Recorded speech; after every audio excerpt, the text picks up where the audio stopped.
네, 안녕하세요. 국민대학교 건설시스템공학부 최석환입니다. 제가 이번에 맡은 분야는 토목 분야인데, 저는 이제 토목 분야의 그 학술 용어, 우리가 그 정립이 필요한 학술 용어를 추출하는 과정에 대해서 좀 더 말씀을 드리고, 노병춘 교수님께서 이제 다듬은 말을 선정하는 과정에서 어려움에 대해서 좀 더 말씀을 해주실 것 같습니다. 먼저 참여 연구진 간단하게 소개해 드리겠습니다. 제가 있고요. 그 다음에 한국교통대학교 교통대학원의 장성윤 교수님, 아이디얼 시스템 연구소장이신 최영준 박사님, 그리고 연구원 정현석, 그 다음에 청주대학교 국어문화원의 노병춘 교수님, 이수진 교수님, 그 다음에 박순훈 교수님이 수고해 주셨습니다.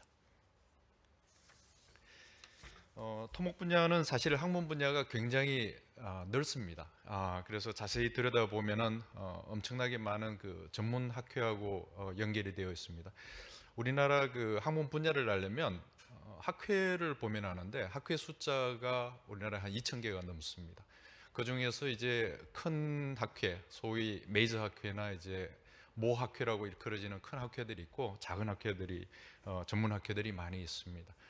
그래서 그 메이저 학회 같은 경우는 회원 수가 수만 명씩 되고 가장 제가 알기로는 가장 큰 학회들이 이제 예를 들어서 뭐 전자, 기계, 건축, 토목 이런 식으로 이제 명사 자체가 이제 굉장히 그 범위가 넓은 어떤 의미를 아우르는 그러한 용어로 되어 있습니다. 그래서 이제 이런 분야는 작은 전문 학회하고 굉장히 많이 연결되어 있고 지금 여기서 제가 슬라이드에서 보시다시피 대한토목학회 같은 경우에도 보면은 수십 개의 전문학회하고 연결이 되어 있습니다.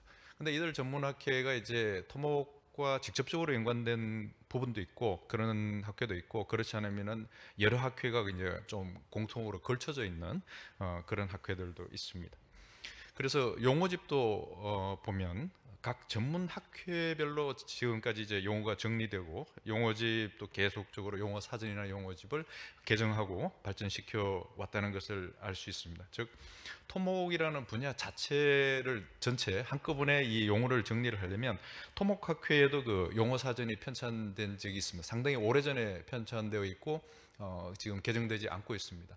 다만 이제 용어 자체는 가지고 있는데 지금 현재 그 토목학회가 가지고 있는 용어가 한 15,000개 정도 됩니다. 엄청나게 많은 숫자죠. 근데 이거를 이제 사전적으로 어떻게 출간을 하기에는 좀 부피도 큰 부분도 있고 각 전문 학회별로 이런 용어들이 계속 수집 정리되고 발전되어 왔기 때문에 용어 정리도 전문 학회별로 이렇게 진행되는 게 맞다고 생각합니다. 그래서 제가 이번에 토목 분야를 맡았지만 제가 지금 와서 보니까 너무 넓은 분야를 제가 택해서 시작했다 이런 생각이 약간 들고 있습니다. 그래서 분야별로 좀 좁혀서 시작하는 게 더 옳았다 이런 생각을 하고 있습니다. 토목에서 이제 아시다시피 그 토목은 예전부터 일본의 영향을 많이 받았습니다. 그래서 이제 그 일본식 한자어, 그다음에 일본어도 많이 있는데 일본식 한자어는 아직 많이 남아 있습니다. 일본어 자체는 우리가 쓰는 것은 어떤 공식적인 서류나 어떤 설계 기준이나 시방서에서 없습니다. 그럼에도 불구하고 현장에서는 이제 일본어가 아직도 많이 쓰이고 있죠. 그 이유를 보면 현장에서 쓰이는 일본어는 입으로 전달되는 현장에서 위에서 약간 중년의 기술자가 새로 들은 신입 기술자를 교육하는 방식으로 입에서 입으로 구전되기 때문에 이것은 문서나 서류에 의해서 교육을 하는 내용이 아니라서 오히려 이 용어를 쓰지 못하게 하는 게 더 어렵다는 겁니다. 현장에서는 이제 효율성도 필요하고 새로운 그 용어를 쓰게 되면 그 용어를 일일이 설명을 해야 되죠. 기존의 용어를 쓰면 이미 다 알아듣는 그런 용어더라도 그러다 보니까 새로운 용어를 보급하기가 매우 지금 어려운 그런 구조가 되어 있습니다.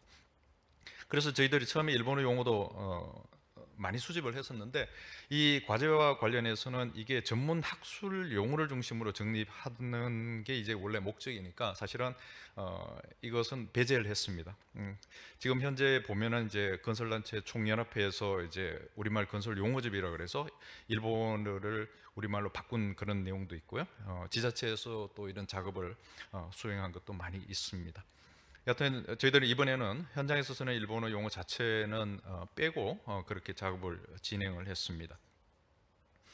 그래서 어디서 시작할까 하다가 아까 말씀드린 토목 용어 사전 같은 경우는 이제 용어가 한 15,000개 정도 있는데 너무 많기도 하고 그래서 저희가 시작하는 게 국가 건설 기준 용어집이라는 게 있습니다. 이제 국토부에서 몇 년 전에 발간한 건데 여기에서는 이제 건설 분야 전체 용어입니다. 한 5,000개 이상 되는데 이 용어들이 굉장히 중요한 용어들이기 때문에 여기에서 토목 분야를 중점적으로 골라서 용어를 정리하는 게 맞지 않나 그렇게 생각해서 진행하게 되었습니다. 국가건설 기준 용어집에 보면은 그 내용이 뭐 지반, 콘크리트, 강구조, 내진, 가설, 교량, 터널, 설비, 조경, 건축, 도로, 철도, 하천댐, 상수도, 하수도, 농업 생산 기반 정비까지 범위가 굉장히 많습니다. 이 용어들이 여기에 우리 국가건설 기준에서 필요한 용어들이라서 다 수록되어 있습니다.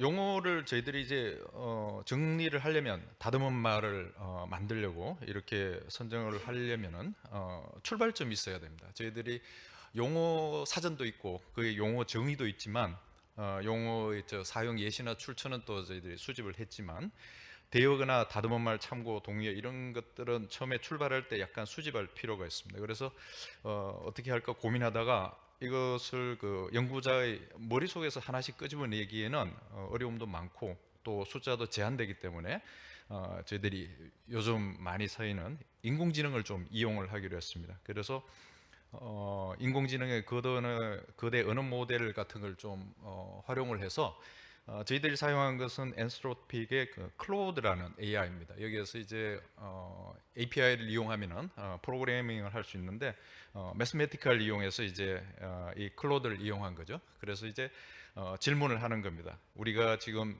이런 용어들에 대한 어떤 다듬은 말, 대역어 참고를 좀 알고 싶은데 기초적인 자료를 좀 수집해 달라. 그러면 이제 인공지능이 지금 있는 그 통용되는 이런 단어들 중에서 이제 추출을 해서 수집을 해줍니다. 이것을 일일이 개별적으로 하나씩 질의응답식으로 받기에는 너무나 숫자가 많아서 저희들이 API를 이용을 했습니다. 또 신조어도 또 이참에 같이 한번 정비를 해보고 싶어서 신조어 자체를 어떻게 추출할까를 좀 고민을 하다가 마찬가지로 인공지능을 좀 이용해 보기로 했습니다. 그래서 토모아켓 논문집 한 7,000편을 도움을 받아서 이제 저희들이 이제 매스메티커로 이제 어떤 신조어를 추출했는데 이 방법론도 연구진끼리 좀 아이디어를 냈습니다. 일단은 첫 번째로 어려움이 단어를 추출하는 게 어렵습니다. 우리말은 용어와 조사, 어미 변화도 심하지만은 어디까지가 전문 용어인지 어디까지가 조사인지 구분을 쉽게 할 수 없습니다. 그래서 이거는 기존에 우리 파이썬 라이브러리를 좀 이용을 했고요. 그래서 이제 용어 조사를 분리하고 오래된 옛날 논문들은 또 이게 캐릭터로 텍스트로 되어 있는 게 아니라 이미지를 그냥 스캔해서 올라가 있습니다. 예전에는 다 그렇게 했으니까. 그래서 이제 OCR 이용해서 이제 캐릭터도 좀 추출하고 이렇게 해서 용어를 분리를 했습니다. 그래서 신조어를 일단 저희들 해본 거는 1981년부터 2010년 사이에는 나타난 적이 없었는데 2022년 이후에 서로 이제 보이기 시작한 용어가 뭔가를 이제 프로그램으로 전부 추출을 했습니다. 그래서 추출을 해봤더니 이게 그렇게 또 쉽지는 않았습니다. 이게 신조어를 어떻게 정의할 것인가? 2022년 이후가 신조어인가? 아니면 그 전에 추출한 것도 신조어일 수도 있고요. 그 다음에 최근에 새로 나타난 용어라고 다 신조어인가? 그냥 저자들이 자주 안 쓰는 단순히 자주 쓰지 않는 용어일 수도 있다는 거죠. 그 다음에 있죠. 우리는 전문 학술 용어를 또 추출하고 싶은데 이게 그냥 일반 용어도 자주 안 쓰다가 어쩌다 쓰면은 또 걸리는 경우도 있고요. 그래서 다양한 경우가 존재했는데 결국 지금 단계에서는 이제 저희가 수작업으로 또 일부를 분리할 수밖에 없었습니다. 그래서 이제 신조어도 좀 추출하고 보니까 예전에 안 쓰이던 새로운 어떤 단어들이 새로 많이 출현한 것도 볼 수 있습니다. 이런 신조어를 정비하는 게 중요한 이유가 이게 용어라는 게 우리 이름과 같아서 한번 쓰이기 시작하고 많은 사람들이 쓰기 시작하면은 그때는 용어를 변경하는 게 훨씬 더 어렵습니다. 그 신조어가 나올 때 처음에 올바른 방향으로 유도하는 것도 굉장히 중요하다 그런 생각을 했습니다. 그래서 그 어려움 저희들이 이제 어려움에 대해서 좀 말씀을 드리면은 이 용어 정비하는 사업 자체가 이게 특정 전문 분야의 그 학문을 하는 사람들을 위한 일인가, 아니면은 어, 인접한 학문과의 어떤 교류 소통을 위한 일인가, 그런 측면에서 생각해 보면은 이제 전문 학회를 중심으로 용어를 정비하는 게 맞다고 생각합니다. 아까 말씀드렸다시피 인접 학문과 서로 교류하는 게 바로 이런 전문 학회를 통해서 일어나는 경우가 많기 때문이고요. 모 학회라든지 아주 메이저 학회에서는 오히려 그게 더 어렵지 않나, 그런 생각을 하게 되었습니다. 그다음에 이제 그 학술 용어를 이제 새로 다듬으려면 기존의 학술 용어가 가지는 의미가 있습니다. 기존의 학술 용어가 이제 한자식 함축적인 의미도 표현하고 있지만 용어 자체보다는 그 이미 그 용어에 덮어져 있는 많은 의미들, 다양한 의미들, 숨은 의미들이 있는데 학문을 하는 사람들은 이미 그게 머릿속에 다 들어가 있는 거죠. 그래서 그 용어를 얘기를 하면은 그게 연계된 여러 가지 의미가 동시에 머리에 이제 떠오르게 되는데, 용어를 바꾸게 되면은 그것을 이제 전체적으로 다 옮겨가야 되는 그런 상황이 되니 그게 이제 쉽지 않다는 거죠. 그래서 이제 거부감이 매우 심할 거다, 이런 생각을 좀 하게 됐고요. 그리고 이제 이게 또 우리 전문가를 위한 것인가, 아니면은 비전문인을 위한 어떤 소통의 도구인가 측면에서도 우리가 생각해 볼 수 있습니다. 예를 들어서 뭐 뉴스 미디어라든지 이런 데 사용할 수 있는 그런 용어인가, 아니면 전문가끼리만 사용하는 그런 용어인가 하는 것도 한번 생각을 하고, 거기에 따라서 좀 구분해 가면서 우리가 용어를 정리할 때도 분류를 해서 좀 단계별로 어프로치를 하는 게 좀 더 그 현실성 있는 어떤 성과를 이룰 수 있는 방안이 아닐까, 그렇게 생각을 해봤습니다. 제가 여기까지 이제 여러 가지 좀 말씀을 드렸고요. 이어서 이제 다듬은 말에 관해서 우리 노병춘 교수님께서 마저 좀 설명을 해주시겠습니다. 예, 감사합니다.